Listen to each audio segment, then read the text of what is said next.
Good morning. આપણે last લેક્ચરમાં વ્યતિકરણ પૂરું કર્યું, બરાબર. યંગના પ્રયોગની સમજૂતી લીધી, પછી પ્રકાશિત શલાકાની શરતો મેળવી, અપ્રકાશિત શલાકાની શરતો મેળવી. પણ છોકરાઓ, વ્યતિકરણની જે ઘટના છે એ સમજતા પહેલાં વિવર્તનનું જ્ઞાન હોવું જરૂરી છે. પણ આપણી ટેક્સ્ટબુકમાં પહેલાં કોન્સેપ્ટ વ્યતિકરણનો આપ્યો છે એટલે આપણે ભણાવી દીધું. પણ આપણને જે સવાલ થવો જોઈએ, ખરેખર મારી જે અપેક્ષા હતી તમારા લોકો પાસે, કે મને એકાદો સવાલ તો એવો આવશે કે સર, પ્રકાશનું કિરણ તો સીધી લીટીમાં ગતિ કરે, સમજજો. તો આપણે તો આવી રીતે અહીંયા એક સ્લિટ બનાવી હતી, બરાબર છે, અને સમાંતર કિરણો પ્રકાશના આવી રીતે આપણે આપાત કર્યા હતા, હા કે ના? તો સમાંતર કિરણો આપાત કર્યા તો એને અનુરૂપ હાઇગેન્સનો સિદ્ધાંત એમ કહે છે કે એક સમતલ તરંગ અગ્ર ગતિ કરે છે. તો સમતલ તરંગ અગ્ર ગતિ કરે ત્યારે આટલો પોર્શન જે છે તરંગ અગ્રનો એ અહીંથી આરપાર નીકળી જાય છે, જ્યારે બાકીનો ભાગ છે રિફ્લેક્ટ થાય છે. તો આપણે એ વાત કરી હતી કે અહીંયા બિંદુવત ઉદ્ગમ તરીકે આને વિચારીએ તો અહીંથી આ દરેક કણ એક તરંગ અગ્રનું નિર્માણ કરે છે. તો આ તો સમતલ તરંગ અગ્ર હતો છોકરાઓ, બરાબર. તો એ આગળ જે નિર્માણ કરે, તો આપણે તો એવું ભણ્યા હતા ને કે સમતલ તરંગ અગ્ર હોય એનું દરેક બિંદુ એક ગૌણ તરંગ અગ્રની જેમ વર્તે અને એ ગોળાકાર તરંગ અગ્રને પરિસ્પર્શતું પૃષ્ઠ બીજું સમતલ તરંગ અગ્ર આપે, હા કે ના? એવું ભણ્યા ને આપણે. તો અહીંયા તમે જોવો છો કે આ સમાંતર કિરણો જ આવતા હતા, અહીંથી સમતલ તરંગ અગ્ર જ આવતો હતો. તો આ જે સ્લિટ છે, અહીંયા રહેલું તરંગ અગ્ર સમતલ તરંગ અગ્ર હતું, તો એણે બીજું સમતલ તરંગ અગ્ર આપવાને બદલે આપણે એવું લીધું હતું કે ગોળાકાર તરંગ અગ્ર મળે, યાદ આવ્યું સ્લિટમાં. પછી અહીંયા બીજી બે સ્લિટ આપણે રાખી હતી, અહીંથી સમાન અંતરે અહીંયા અને અહીંયા. પછી આપણે એવી ચર્ચા કરી હતી એ તરંગ અગ્ર અહીંયા અને અહીંયા એમ સાથે પહોંચે છે. તો આ ગોળાકાર તરંગ અગ્ર થઈ ગયા. તો કોઈનો એવો સવાલ મારી પાસે હજી સુધી આવ્યો નથી કે સર અહીંયા જે આવતું હતું તરંગ એ તો સમતલ તરંગ અગ્ર હતું, તો એ સમતલ તરંગ અગ્ર અહીંયા ગોળાકાર કેમ થઈ ગયું?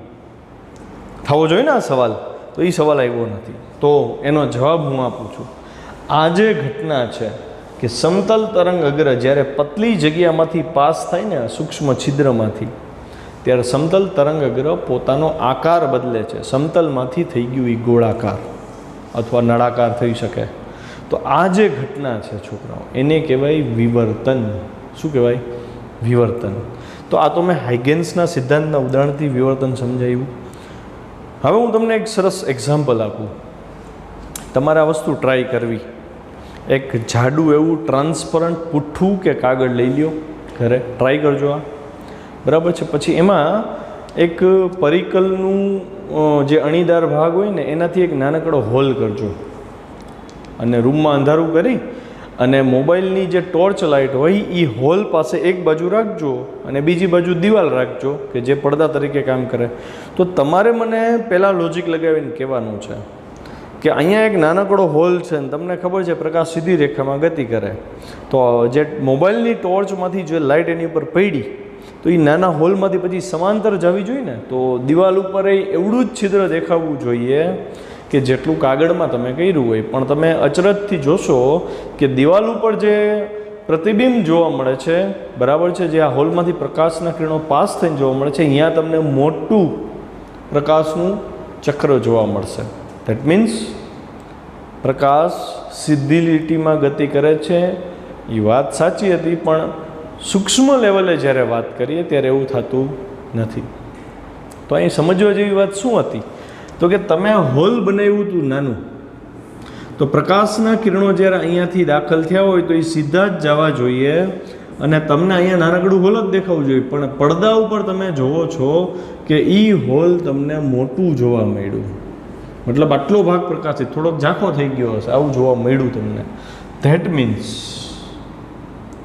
એનો મતલબ અહીંથી પ્રકાશનું કિરણ ત્રાંસું થયું, અહીંથી પ્રકાશનું કિરણ ત્રાંસું થયું, આવું થયું ને એનો મતલબ. તો ઇનડાયરેક્ટલી હું એવું કહી શકું કે સૂક્ષ્મ છિદ્ર અંતર્ગોળ લેન્સની જેમ બિહેવ કરે છે. સમાંતર આવતા કિરણોને છૂટા પાડી દીધા, અભિસારી કે અપસારી થયું ને, કિરણોને અપસારિત કર્યા. તો અહીંયા નથી કોઈ લેન્સ, નથી કોઈ અરીસો, છતાં એ કિરણો વાંકા વળે છે. શું કામ વાંકા વળે? તો કે આ જે ધાર છે ને, છિદ્રની ધાર પાસેથી વાંકા વળવાની ઘટનાને વિવર્તન કહે છે, ડિફ્રેક્શન કહે છે.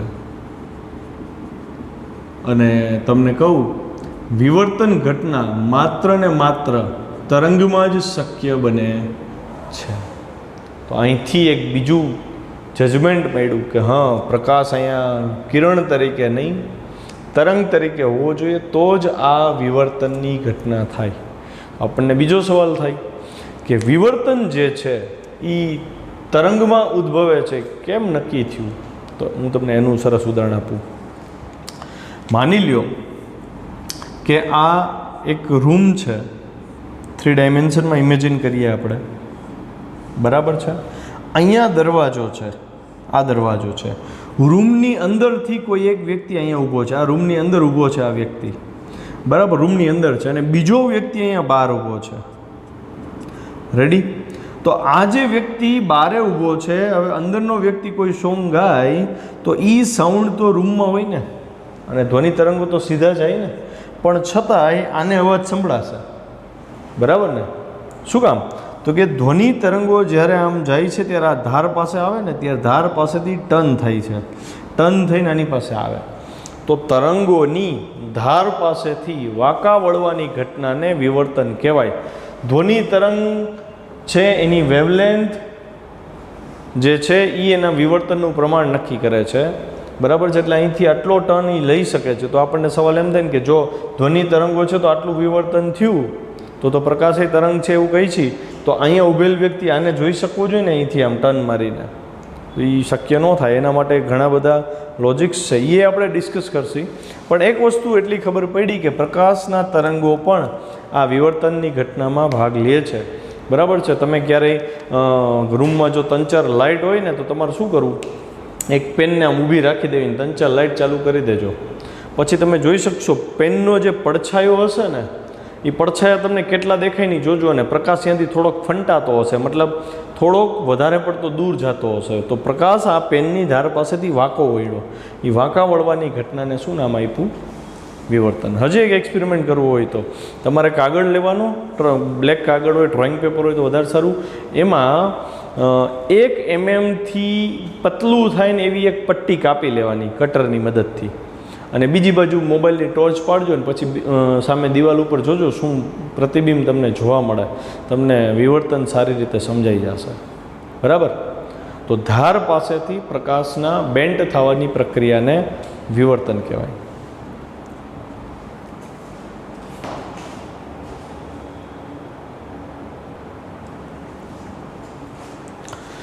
તો તરત આપણને એ સવાલ થયો કે ભાઈ ધ્વનિ જો આટલો બેવડો વરે છે, આટલો ટર્ન લે છે, તો પછી પ્રકાશ કેમ આટલો ટર્ન નથી લેતો? મતલબ હું અત્યારે અહીં ભણાવું છું, રૂમ તમે ઇમેજિન કરો, આ બાજુ દરવાજો છે, તો હું અહીં બોલું છું, તો મારો અવાજ આ દરવાજામાંથી થઈ અને દિવાલની આ બાજુ કોઈ ઊભું હશે પહેલી બાજુ, તો એ મને સાંભળી શકશે, પણ એ મને આવી રીતે જોઈ નહીં શકે. તો એનો મતલબ પ્રકાશનું એટલું મોટા લેવલે વિવર્તન થતું નથી, પણ ધ્વનિનું થાય છે. ધ્વનિની તરંગ લંબાઈ એમાં બહુ મહત્ત્વનો ભાગ ભજવે છે. ધ્વનિની તરંગ લંબાઈ છોકરાઓ અંદાજે 1 મીટર પકડીએ આપણે, બરાબર છે? જ્યારે પ્રકાશની તરંગ લંબાઈ જે છે એ તો નેનોમીટરમાં ને એંગસ્ટ્રોમમાં હોય છે. એટલા માટે સૂક્ષ્મ તરંગ લંબાઈ હોવાથી ઝાઝુ વિવર્તન થતું નથી. તો અહીંયા મને એક જજમેન્ટ મળ્યું કે વિવર્તન ચલે છે લેમડા. જે તરંગની તરંગ લંબાઈ મોટી એનું વિવર્તન વધુ. ધ્વનિની તરંગ લંબાઈ 1 મીટર છે એટલે એનું વિવર્તન ઝાઝું થાય, એટલે મને કોઈ સાંભળી શકશે. પણ એની કમ્પેરિઝનમાં પ્રકાશ માટે લેમડાની વેલ્યુ કેટલી? તો કે 6000 એંગસ્ટ્રોમ. 4000 થી 8000ની વચ્ચેની કોઈ પણ લઈ દ્રશ્ય પ્રકાશ જોવા માટે જોઈતો, તો એ બહુ સૂક્ષ્મ થઈ જાય. સૂક્ષ્મ થઈ જાય એટલે એ વિવર્તન એટલું ઝાઝું નથી આપતું. એમાં એ વિવર્તન થતું હોય પણ એ કેવું હોય? માઇનોર હોય, આપણને ખબર ન પડે એવું હોય. એટલે રૂટીન લાઈફમાં આપણે વિવર્તન જોઈ શકતા નથી. તો આપણને એમ થાય તો રૂટીન લાઈફમાં જોતા નથી તો ભણીએ શું કામ? પણ જ્યારે તમે માઇક્રોસ્કોપની વાત કરો, ટેલિસ્કોપની વાત કરો, તો એવા કિસ્સામાં તમે એક જે ઇન્સ્ટ્રુમેન્ટ યુઝ કરો છો એમાં તમે જે વિભેદન શક્તિનો ઉપયોગ કરો છો તો એમાં નાના નાના લેન્સ હારે પનારો પડે છે અને એ લેન્સમાં વિવર્તનની ઘટના ભાગ ભજવે છે અને એ લેમડા ઉપર આધાર રાખે છે. તમે કઈ વસ્તુને જુઓ છો એની ઉપર ડિપેન્ડ કરે છે. એટલા માટે વિવર્તન ભણવું પડે. અને આપણે જે સાદું માઇક્રોસ્કોપ છે, સંયુક્ત માઇક્રોસ્કોપ છે, ટેલિસ્કોપ છે, આના મોટો શક્તિનો ઉલ્લેખ કર્યો હતો. એવી જ રીતે વિભેદન શક્તિનો ઉલ્લેખ આવશે, બે વસ્તુને છૂટા પાડવાની ક્ષમતા. તો આ બધી વસ્તુની ચર્ચામાં ક્યાંક વિવર્તનનો ભાગ લેવાનું છે. તો આ ચેપ્ટરની પૂર્ણાહુતિમાં એ કોન્સેપ્ટ આવશે એટલે વિવર્તન નહીં સમજાય તો એ વિભેદન શક્તિવાળો મુદ્દો સમજાશે નહીં. અચ્છા, બીજો એક ફેમસ એક્સપેરિમેન્ટ છે વિવર્તન માટેનો, તો એ હું તમને સમજાવું છું, જોજો. થોમસ યંગે જે 2 સ્લિટનો એક્સપેરિમેન્ટ કર્યો, વિવર્તનના કિસ્સામાં આપણે એક જ સ્લિટનો એક્સપેરિમેન્ટ કરશું. એક જ સ્લિટની જરૂર પડશે વિવર્તન સમજવા માટે, કેમ કે આપણે તો ધાર પાસેથી વાંકવું પડે એ સમજવું છે ને. તો રિપલ ટેન્ક નામનો એક્સપેરિમેન્ટ છે. રિપલ ટેન્ક એટલે પાણી ભરેલી એક ટેન્ક છે અને એમાં આ એક્સપેરિમેન્ટ પરફોર્મ કરવામાં આવ્યો હતો. રિપલ ટેન્ક જોવી હોય તો યુટ્યુબમાં ખાલી રિપલ ટેન્ક એક્સપેરિમેન્ટ નાખજો, તમને આખો એક્સપેરિમેન્ટ જોવા મળશે. આપણે ઉપરનો વ્યૂ લીધો છે, મતલબ આની અંદર પાણી ભરેલું છે, આપણે છત બાજુ છીએ અને આ જમીન છે સામેનો ભાગ. હવે આમાં પાણી ભરી દીધું છોકરાઓ, બરાબર. આ એક્સપેરિમેન્ટમાં આ લોકોએ શું કર્યું, તો અહીંયા આવી રીતે લાકડાનો એક બ્લોક રાખી દીધો, મતલબ દિવાલ જેવું બનાવી દીધું, અને અહીંયા એક સામે દિવાલ બનાવી દીધી,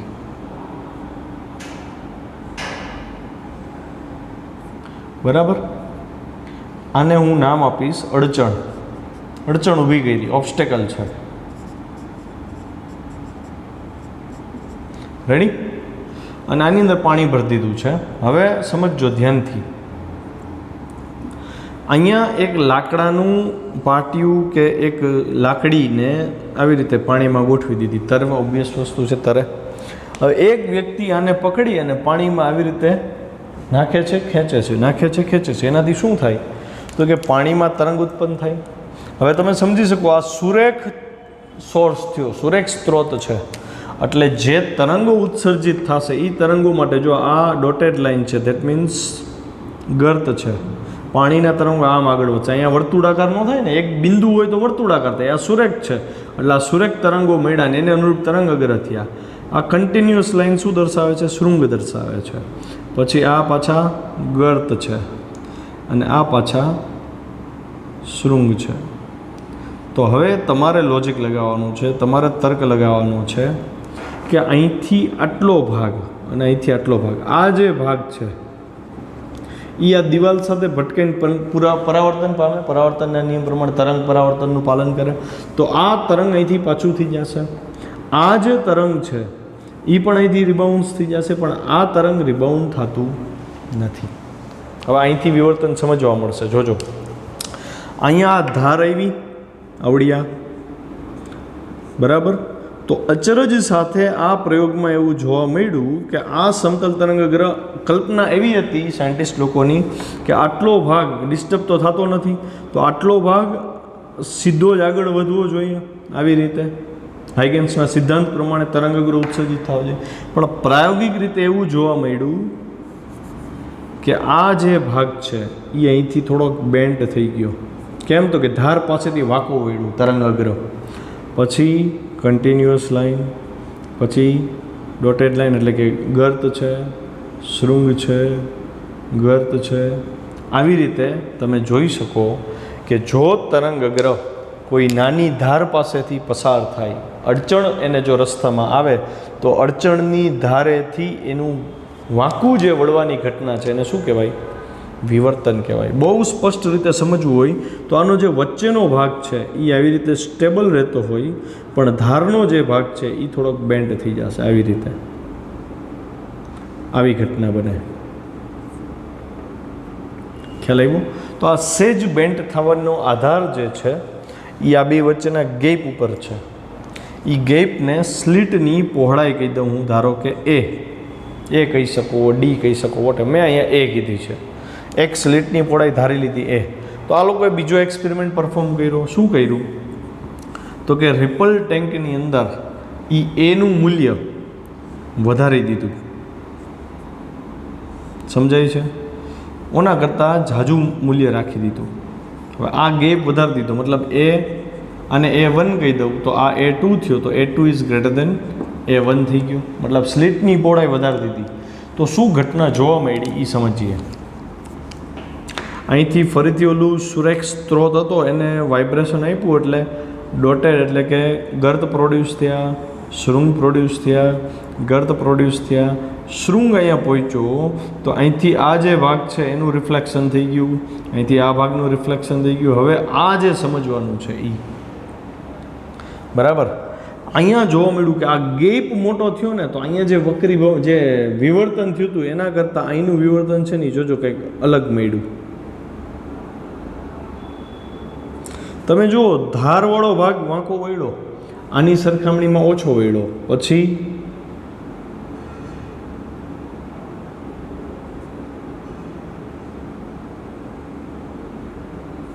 વાંકા તો આ વળ્યા, પણ અહીંયા વક્રતા ચેક કરો અને અહીંયા વક્રતા ચેક કરો. તો આ નોંધવા જેવી વસ્તુ છે કે જો સ્લિટની પહોળાઈ વધે તો વિવર્તન ઘટે. સમજાણું? વિવર્તન ઘટે. વિવર્તન ઘટે એટલે વાંકું ઉડવાની પ્રક્રિયા જે હતી ઘટે. અહીં માધ્યમ ચેન્જ નથી થતું છતાંય તરંગો વાંકા વળે છે. આ ઘટના વક્રીભવનથી અલગ હતી. વક્રીભવનમાં એક માધ્યમમાંથી બીજા માધ્યમમાં જતા એટલે વક્રીભવન થતું. અહીંયા માધ્યમ જ છે, પાણીનું પાણી જ છે, પણ વચ્ચે એક ઓબ્સ્ટેકલ આવી તો એના લીધે તરંગનું વાંકું વળવાનું જે પ્રક્રિયા છે એ કહેવાનું વિવર્તન. તો મને બે તારણ મળ્યા. એક તો મેં એવું કીધું હતું તમને કે વિવર્તન ચલે છે તરંગ લંબાઈ, ઓકે, અને બીજું વિવર્તન ચલે છે 1/, સ્લિટની પહોળાઈ.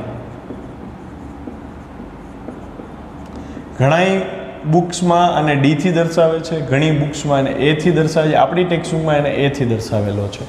આપણે એ પકડીને ચાલીએ.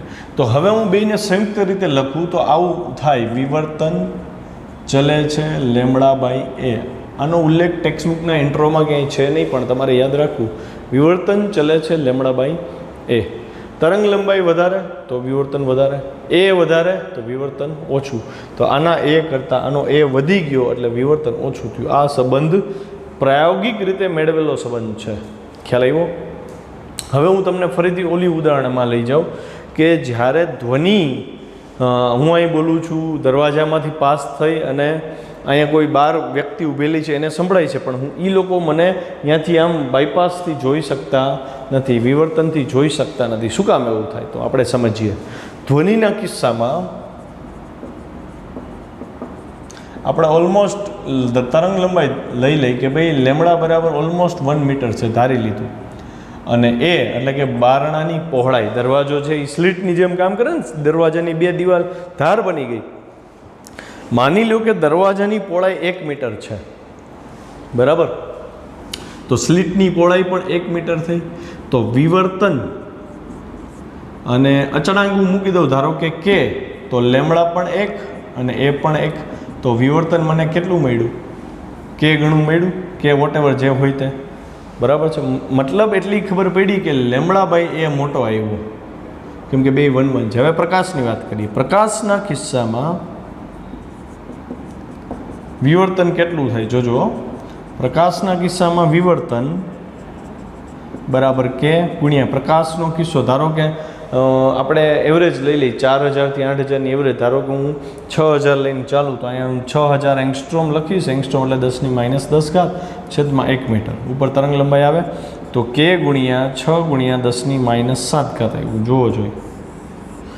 પ્રકાશના કિસ્સામાં વિવર્તન 10⁻7ના ગુણકમાં આવ્યું અને જ્યારે ખાલી અહીંયા 1ના ગુણકમાં આવ્યું. તો આ વિવર્તન બહુ ઝાઝું થયું. એટલે હું અહીં જે બોલું એ આ દિવાલમાં પહેલા પાર ઉભેલ વ્યક્તિ આ દરવાજા થ્રુ સાંભળી શકશે, પણ એ મને જોઈ શકતો નથી, કેમ કે પ્રકાશનું વિવર્તન આટલું સૂક્ષ્મ લેવલે થાય છે. ખ્યાલ આવે છે? કોન્સેપ્ટ ક્લિયર થાય ને તમારા? બરાબર. અચ્છા, હવે થોડાક ટેકનિકલ કોન્સેપ્ટ ઉપર જઈએ. આપણી ટેક્સ્ટબુકમાં જે થિયરી આપી છે ને એમાં ખાલી લખી દીધું છે કે ભાઈ આમ હોય તો આમ થાય, આમ હોય તો આમ થાય. એટલે થિયરી હું ડાયરેક્ટ નથી કરાવતો. એ પહેલાં જે તમારે શીખવાનું છે, મતલબ વિવર્તનની ઘટનામાં ખરેખર શું બને છે અને આપણે જે ભણવાના છીએ થોડુંક ડેપ્થથી જોઈ લઈ પછી આપણે ટેક્સ્ટબુકની થિયરી કરાવીશ. આજના લેક્ચરમાં તો ખાલી તમારે નોલેજ જ ભેગું કરવાનું છે અને એવું લાગે ને કે ભાઈ આટલી વસ્તુ નોંધવા જેવી છે તો એ નોંધી લેજો ફટાફટ, બરાબર? કેમ કે આ વસ્તુ પછી પાછી બીજી વાર શક્ય નહીં બને, બરાબર? ટેક્સ્ટબુકમાં ક્યાંય આવું છે નહીં, આપ્યું નથી, તો તમારે સમજવું અઘરું થઈ જશે. જોજો ધ્યાનથી. માની લો કે હું આ સ્લીટની પહોળાઈ દર્શાવી દઉં છું. અહીંયા 2 ઓબ્સ્ટેકલ સહિત મેં સ્લીટ દોરી દીધી.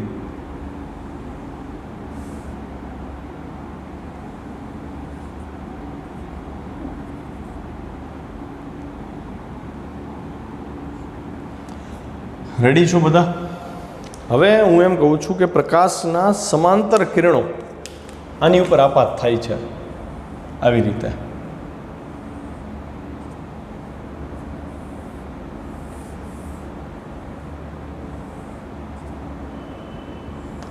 આ મધ્યબિંદુવાળું તરંગે લઈ લીધું મેં, પ્રકાશનું કિરણ, અને આ લઈ લીધું. સમજાય? અચ્છા, તો આ સમાંતર કિરણો છે તો આના તરંગઅગ્રો કેવા હશે? સમતલ તરંગઅગ્ર હશે. તો તરંગઅગ્ર હું આખાનું નથી દોરતો, હું ખાલી આટલા ભાગનું જ દોરું છું. આખાનું અહીંયા દોરવું હોય તો દોરી શકો તમે. આ આખું સમતલ તરંગઅગ્ર છે, બરાબર? એ આપાત કિરણને લંબ સ્વરૂપે હોય. આટલું તો ક્લિયર થાય એવું છે, બરાબર છે? અહીંયા રાખી છે આપણે સ્ક્રીન, પડદો. આ છે મધ્યબિંદુ સ્લીટનું, અને મધ્યબિંદુથી સામેનું બિંદુ આપણે અહીંયા લઈ લઈ O. જેમ આપણે યંગના પ્રયોગમાં કર્યું હતું, કંઈક એના જેવું જ છે, પણ યંગના પ્રયોગમાં 2 સ્લીટ હતી. અહીંયા આપણે એક જ સ્લીટથી અલગ ભાત મળશે. શું ભાત મળે છે ને એ સમજવાનો પ્રયત્ન કરીએ. જો આટલું તરંગઅગ્ર અહીંથી આવશે અને આ દિવાલે ભટકાઈને રિબાઉન્ડ થઈ જશે, રિફ્લેક્ટ થઈ જશે. આ તરંગઅગ્ર પણ અહીંયા આવશે અને અહીંયાથી રિફ્લેક્ટ થઈ જશે. પણ આ તરંગઅગ્ર અહીંયા આવશે અને આપણે જોયું હતું એમ શું અનુભવશે? વિવર્તન. એટલે અહીંથી ગોળાકાર થોડુંક થશે. એટલે આવી રીતના આપણને તરંગઅગ્રો મળ્યા. તો તમે જોઈ શકો છો છોકરાઓ કે આ તરંગઅગ્રો, આની વચ્ચે શૃંગે ઇમેજિન કરી લેજો કે આ પ્રકાશના કિરણો અહીંયા પણ જાય છે, આ કિરણ અહીંયા જશે, આ કિરણ અહીંયા જશે, આ કિરણ સીધું જશે, અને આ કિરણ અહીંથી નીચે વાંકું ઉડે. મતલબ પડદાની આખી સપાટી ઉપર આ ધારના માપ પ્રમાણે એ વિવર્તન પામશે, વાંકા વળશે, બરાબર છે? તો સૌથી પહેલાં હું ચર્ચા કરું આની, બરાબર? તો અહીંયાથી આ પ્રકાશનું કિરણ જે સીધું આવતું હતું એ આમે વાંકું વળ્યું હશે, હા કે ના? અને ક્યાં છેદશે? તો કે O બિંદુએ છેદશે. આ એક વસ્તુ ક્લિયર થઈ. બીજી વસ્તુ, અહીંથી આ કિરણ અહીંયા આવશે, બરાબર? તો બધાય કિરણો અહીંયા જ છેદે છે, ઓકે? અને આ જે 2 સ્લીટ વચ્ચેનું અંતર છે છોકરાઓ, એને હું A થી દર્શાવીશ. એ ખૂબ જ સૂક્ષ્મ છે, ઓકે? અને એની સરખામણીમાં આ અંતરને આપણે D થી દર્શાવ્યું તો આ અંતર બહુ મોટું છે. જો એ ખૂબ સૂક્ષ્મ હોય, આ બહુ નાનું હોય, તો તમે ઇમેજિન કરી શકો આની લંબાઈ અને આની લંબાઈ ઓલમોસ્ટ સેમ થઈ ગઈ ને. મતલબ ત્રણેય કિરણોનો કળા તફાવત સમાન થયો. મતલબ આ બધાય સમાન કળામાં જ અહીંયા પહોંચ્યા હોય, બરાબર? એનો મતલબ બધાયના શૃંગ હશે તો શૃંગ હશે ત્રણેયના. અહીંયા વચ્ચેનું કિરણ આગળ વધશે ને આવી રીતે, તો ત્રણેયના કાં તો શૃંગ ભેગા થશે, કાં તો ત્રણેયના ગર્ત ભેગા થશે. એટલે અહીંયા શું રચાશે? શૃંગ અથવા ગર્ત. અને હવે હું એમ કહી શકું ને કે યંગના પ્રયોગ પ્રમાણે શૃંગ ભેગા થાય અથવા ગર્ત ભેગા થાય તો વ્યતિકરણની ઘટના અહીંયા જોવા મળી કહેવાય ને. પણ વ્યતિકરણની વિવર્તન થોડુંક અલગ છે. એટલે હું એવું કહીશ કે અહીંયા જે રચાણું એ પ્રકાશિત શલાકા રચાણી. કેવી શલાકા? પ્રકાશિત શલાકા. હું આ શલાકાને નામ આપીશ મધ્યસ્થ અધિકતમ. અધિકતમ શું કામ ને એની ચર્ચા આપણે થોડીક ડિટેલમાં પછીથી કરશી. પણ અધિકતમનો મતલબ એવો થયો કે અહીંયા જેટલી શલાકા જોવા મળવાની છે એમાં સૌથી વધારે તેજસ્વી શલાકા આ છે. તેજસ્વી જે સૌથી વધારે, એટલે અધિકતમ વર્ડ યુઝ કર્યો કે મધ્યની શલાકા સૌથી વધારે પ્રકાશિત છે. મતલબ તો કે બધા કિરણોનો મેક્સિમમ ભાગ અહીંયા પહોંચી જાય છે. હવે વાત આવે છે, ધારો કે પી બિંદુની હું વાત કરું અહીંયા, તો પી બિંદુએ પ્રકાશિત શલાકા રચાશે કે અપ્રકાશિત શલાકા રચાશે એ નક્કી કરવાનું. તો આપણને તરત સવાલ થાય કે એ પ્રકાશિત શલાકા રચાવવા માટે અને અપ્રકાશિત શલાકા રચાવવા માટે બે સ્લિટ હોવી જરૂરી છે, તો બેયના કિરણો અહીંયા પહોંચે, એકનું શૃંગ એકનું ગર્ત પહોંચે, એવું થાય ને. પણ આપણને ખબર છે કે ભાઈ સ્લિટનું જે સમતલ તરંગગ્રહ છે, જે આ સમતલ તરંગગ્રહ અહીં પહોંચ્યું હતું, એનો દરેક કણ પોતે સ્વતંત્ર ઉદ્ગમની જેમ વર્તે છે. આનો દરેક કણ સ્વતંત્ર તરંગગ્રહની જેમ વર્તે છે. તો આ બધાયમાંથી પ્રકાશના કિરણો નીકળે. આમાંથી માની લો કે આ દિશામાં કેટલા બધા પ્રકાશના કિરણો નીકળી શકે ને આવી રીતે, તો આમાં પણ ફ્રિન્જીસ મળી શકે છે. આટલા બધા સોર્સ છે, બધી દિશામાં પ્રકાશને એ ફેંકે છે. સમજાય એવી વાત છે. ઓકે, તો પી બિંદુ પાસે હવે આપણે ધારો કે પ્રથમ અપ્રકાશિત શલાકા રચાય છે અને કેવી રીતે રચાય એ સમજવું છે. બરાબર? તો ઇમેજિનેશનની બારીઓ તમારી ખુલ્લી, મગજની બારીઓ ખોલી નાખો તો જ સમજાશે. માની લો કે અહીંયા જે સમતલ તરંગ અગ્ર આપણે ઇમેજિન કર્યું, આ સમતલ તરંગ અગ્રને આપણે 3 બિંદુઓથી દર્શાવ્યું. પહેલું બિંદુ L, આ બિંદુ N અને મધ્ય બિંદુ M છે. આની વચ્ચે ઘણા બધા બિંદુઓ છે, પણ હું આ 3ને જ ધ્યાનમાં રાખીને સમજાવવા માંગુ છું. અને અપ્રકાશિત શલાકા આજે સમજાવીશ, આવતીકાલે પ્રકાશિત શલાકા સમજાવીશ, પછી આપણે ટેક્સ્ટબુકમાં આગળ વધીએ. ધારો કે એલમાંથી પ્રકાશનું એક કિરણ પી પાસે પહોંચે છે, એમમાંથી પહોંચ્યું અને એનમાંથી પહોંચ્યું. આવી રીતે ત્રણે અહીંયા છેદે છે એવું આપણે સમજીએ. બરાબર? અને પ્રથમ અપ્રકાશિત શલાકા રચાય છોકરાઓ. બરાબર? યંગના પ્રયોગમાં વિનાશક વ્યતિકરણ અને સહાયક વ્યતિકરણ આપણે જોયું, અને એવું જોયું, એમાં એવી ચર્ચા હતી કે જો શૃંગ ઉપર ગર્ત આપાત થાય તો વિનાશક વ્યતિકરણ રચાતું હોવું જોઈએ. બરાબર? તો અહીંયા આપણે આને અપ્રકાશિત શલાકા છે એટલે વિનાશક વ્યતિકરણ રચાય છે, તો મારે આ કિસ્સામાં પદ તફાવત લેવો પડે. યંગના પ્રયોગમાં, 2 સ્લિટવાળા પ્રયોગમાં પદ તફાવત અગર n+1/2 બ્રેકેટ અને લેમડા ના ગુણાંકમાં હોય તો અપ્રકાશિત શલાકા રચાતી, વિનાશક વ્યતિકરણ મળતું. આ કિસ્સામાં શરત બદલી જશે. મતલબ યંગના પ્રયોગમાં જે સહાયક વ્યતિકરણની શરત હતી એ અહીંયા અપ્રકાશિત શલાકાની શરત થઈ જશે. કેવી રીતે એ આપણે સમજીએ. ચલો, તો ત્યાં અપ્રકાશિત શલાકા છે એટલે વિનાશક વ્યતિકરણ થાય. બરાબર છે? તો એના માટે મારે પદ તફાવત વ્યાખ્યાયિત કરવો પડે.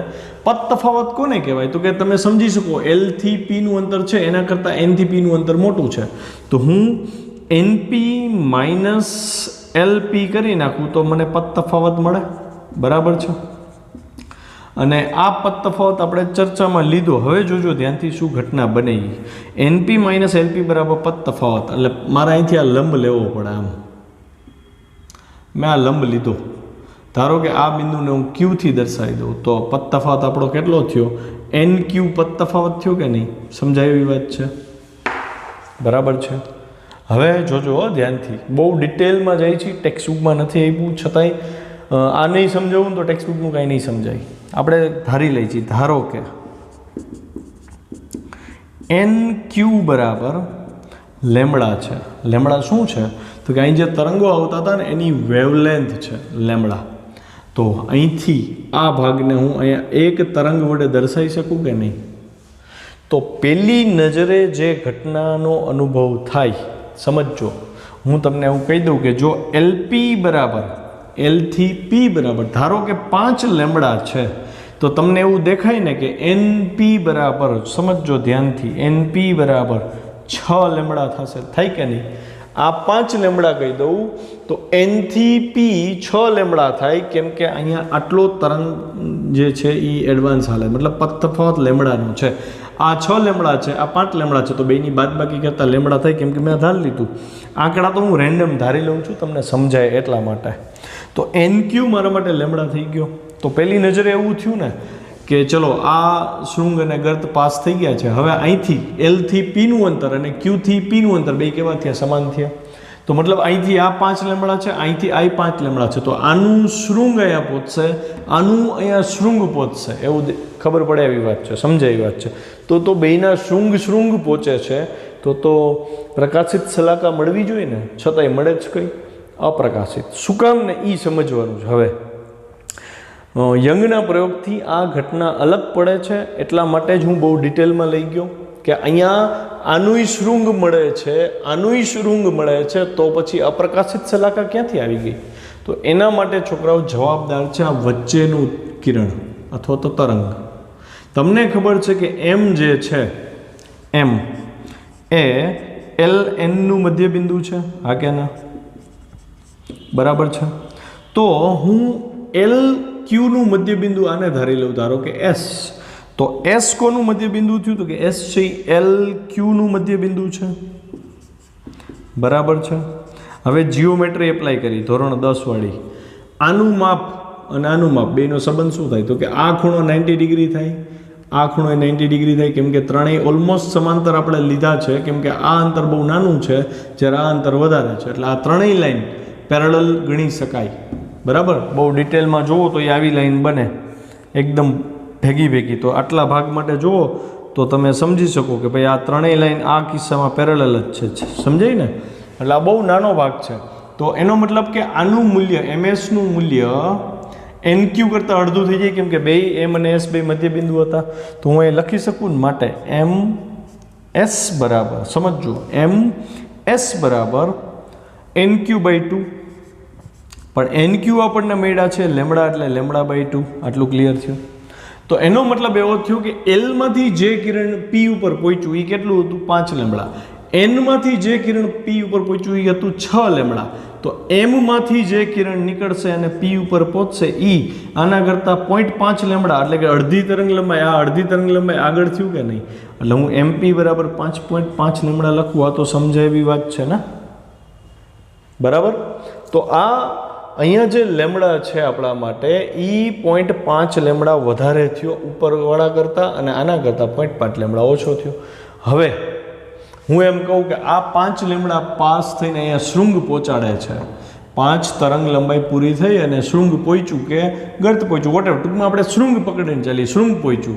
તો હવે આ તો 5.5 તરંગ પ્રમાણ આગળ વધશે. તો અહીંયા તો ઓબ્વિયસ આના કરતાં પાઈ જેટલું શૃંગ અથવા તો ગર્તનો તફાવત જોવા મળશે. એનો મતલબ Lના કિરણનું શૃંગ પહોંચે છે તો Mના કિરણનું ગર્ત પહોંચ્યું. ખ્યાલ આવ્યો? કેમ? તો કે બે વચ્ચે જો 0.5નો તફાવત છે.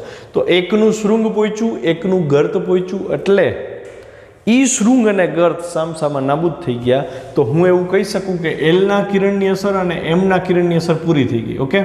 હવે જોજો ધ્યાનથી, હું Lની નીચેનું એક બિંદુ વિચારું છું, કેમ કે દરેક બિંદુ એક એક તરંગાગ્ર ઉત્સર્જિત કરે છે. તો એમાંથી જે વેવ નીકળ્યું અને એમની નીચેનું એક બીજું બિંદુ ઇમેજિન કરું છું. તો L થી નીચેનું બિંદુ ધારો કે હું M1 કહી દઉં, M થી નીચેનું બિંદુ ધારો કે હું M2 કહી દઉં. તો અહીંથી M થી M2નું અંતર અને L થી M1 બેયનું અંતર સરખા છે. તો હું એવું કહી શકું અહીંથી જે તરંગ નીકળ્યું અને અહીંથી જે તરંગ નીકળ્યું, આ બે વચ્ચે પણ કળા તફાવત પાઈ જેટલો અને પથ તફાવત λ/2 હોય. સમજાય છે? તો એનો મતલબ આ કિરણ M1 વાળું કિરણ અહીં પહોંચશે તો એનું શૃંગ પહોંચશે, તો M2 વાળા કિરણનું ગર્ત પહોંચશે, એટલે વળી એની અસર નાબૂદ થઈ ગઈ. એમ કરતાં હું નીચેના બિંદુઓ લેતો જાઉં. તો હવે કલર ચેન્જ કરું, તમને ખબર પડે. આ બ્લેક લાઇન, માની લો કે આ કિરણ નીકળ્યું, હવે તો અહીંથી આ કિરણ, તો આ બેયનો કળા તફાવત એ પાઈ થશે, પથ તફાવત λ/2 થશે. તો આ બે કિરણો જ્યારે અહીંયા પહોંચશે ત્યારે ફરીથી શૃંગ અને ગર્ત પહોંચશે, કેમ કે પથ તફાવત તો λ/2 છે. એમ કરતાં તમે L થી નીચે બિંદુ લેતા ક્યાં ઉપર આવ્યા? M ઉપર આવ્યા. એવી જ રીતે તમે અહીંથી એમની નીચેના બિંદુ લેતા ક્યાં આવ્યા? N ઉપર આવ્યા. તો એનો મતલબ એવો થયો એમનું કિરણ, પ્રકાશનું કિરણ, અને Nનું પ્રકાશનું કિરણ, એ પાછા એ બે વચ્ચે પથ તફાવત કેટલાનો થયો? λ/2નો, કેમ કે આનો પથ λ/2 આગળ હતો, નાનો લેમડા આગળ હતો. તો આ બે વચ્ચે M અને N વચ્ચે પથ તફાવત λ/2 થયો. તો હું એવું કહી શકું ને, હવે આ કિરણ અને આ કિરણ એ બે વચ્ચે કળા તફાવત પાઈ અને પથ તફાવત λ/2નો આવ્યો. બરાબર. તો λ/2નો પથ તફાવત, એટલે કે Mનું કિરણ અહીંયા જો ગર્ત પહોંચાડે છે તો Nનું કિરણ પાછું શૃંગ પહોંચાડે છે. એનો મતલબ ક્રમિક કિરણો લેતા જાઓ, એલની સાથે એમ, એલની નીચેનું તો અહીંયા એમની નીચેનું, એ રીતે એમની સાથે એન, તો જે ક્રમિક સમાન અંતરે રહેલા કિરણો છે બધાયમાં એકનો શૃંગ પહોંચે છે, એકનો ગર્ત પહોંચે છે, એટલે છેલ્લે કાંઈ વધતું નથી અને એ પ્રથમ અપ્રકાશિત શલાકા મળે છે. અને એને ખરેખર વિવર્તનનો જ્યારે કિસ્સો હોય ત્યારે પ્રથમ ન્યૂનતમથી ઓળખવામાં આવે છે. ન્યૂનતમ એટલે ઓછી પ્રકાશિત શલાકાવાળું, બરાબર. અહીંયા પ્રકાશ ખરેખર ઝીરો નથી થઈ જતો, થોડોક પ્રકાશ હોય છે પણ એ અંધારાની સમકક્ષ હોય છે. એવું શું કામ થાય તો કે એમમાંથી નીકળેલું જે કિરણ હતું એ ઓલરેડી એલ સાથે કેન્સલ થઈ ગયું છે, એટલે એનમાંથી જે એકલું પ્રકાશનું કિરણ વધે છે એ ખરેખર એમ કંઈ બીજી વાર તો હાજર થવાનું નથી અહીંયા, એટલે એલનું એકલું કિરણ અહીંયા પહોંચશે, બાકી એનની ઉપરના બધા કિરણો એકબીજા હારે પદ તફાવત λ/2 ને લીધે નાબૂદ થઈ ગયા હશે. આ પોર્શન જે મેં એક્સપ્લેન કર્યું એને 2-3 વાર રિવાઇઝ કરીને જોજો, પછી ખબર પડશે કે અપ્રકાશિત શલાકા કેવી રીતે રચાય છે. તો અહીંયા મને એટલી ખબર પડી કે આ પદ તફાવત જ્યારે λ હતો ને ત્યારે અપ્રકાશિત શલાકા રચાણી. એનો મતલબ શરત મળી તમને કે વિવર્તનમાં અપ્રકાશિત શલાકા રચાવવાની શરત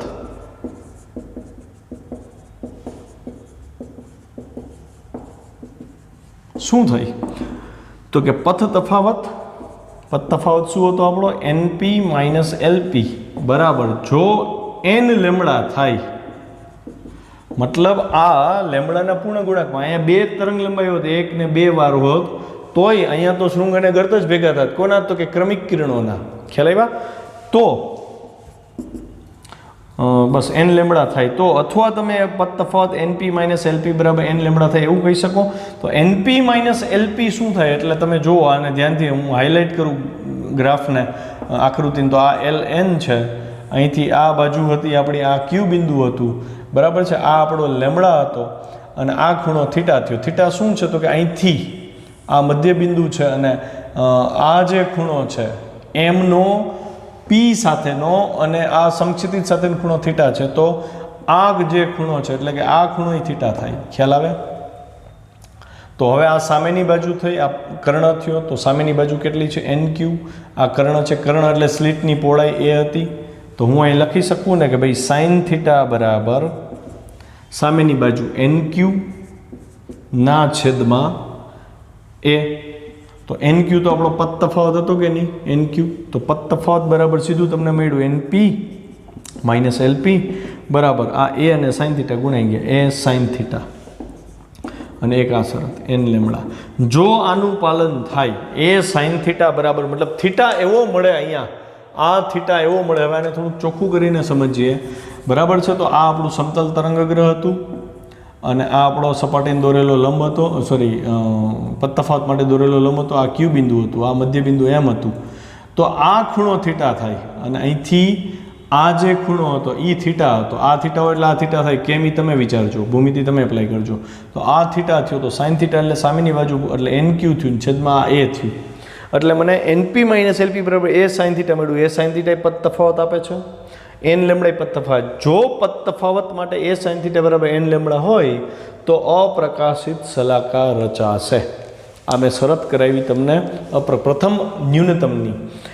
n બરાબર શું લેશો અહીંયા તો કે n બરાબર તમારે 1 લેવાનું. જો 1 લ્યો તો પ્રથમ ન્યૂનતમ રચાય. ખ્યાલ આવ્યો? પછી n બરાબર 2 લ્યો તો દ્વિતીય ન્યૂનતમ રચાય. આવી રીતે ન્યૂનતમ તમને મળતા જશે. તો અહીંયા તમે જોઈ શકો કે યંગના પ્રયોગમાં જ્યાં તમે n લેમડા પદ તફાવત લેતા હતા તો પ્રકાશિત શલાકા મળતી હતી. વિવર્તનના એક સ્લિટના એક્સપેરિમેન્ટમાં પદ તફાવત માટે n લેમડા લીધો તો તમને ન્યૂનતમ એટલે કે અપ્રકાશિત શલાકા જોવા મળે છે. તો બેયમાં વિરોધાભાસ જોવા મળ્યો. એકમાં 2 સ્લિટ હતી, એકમાં 1 સ્લિટ હતી. એટલે ખ્યાલ આવ્યો? બસ તો આજે આટલું રાખીએ. પ્રકાશિત શલાકાની શરત આવતીકાલે કરાવીશ, પછી ટેક્સ્ટબુકમાંથી આગળ વધશે.